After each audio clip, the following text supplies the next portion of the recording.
আমরা নতুন কোনো পাত্রী দেখতে গেলেই এই সমস্যার সম্মুখীন হই। প্রিয় দর্শক, আপনারা যদি এই সমস্যার সম্মুখীন হয়ে থাকেন তাহলে কমেন্টের মাধ্যমে জানাবেন। এটা কি আপনার প্রথম বিয়ে? জি। বর্তমানে কোনো গার্লফ্রেন্ড আছে? না। অতীতে ছিল?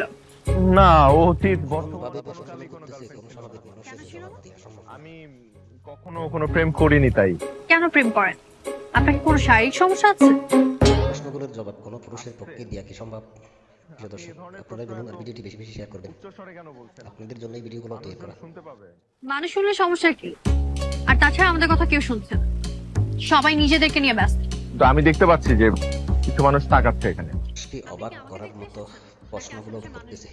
এমন প্রশ্নের জবাব স্বাভাবিক কারো পক্ষে দেওয়া সম্ভব না। এখন বলেন থাক।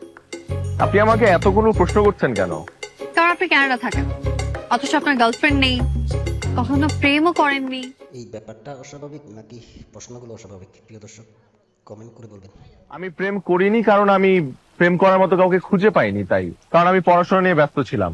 আর আমি দেখার সুযোগ করে দিন। সব একটি লাইক ভালোবাসা কমেন্ট জমা করবেন না। থাকুক আমার ওয়াইফের জন্য। শুনতে একটু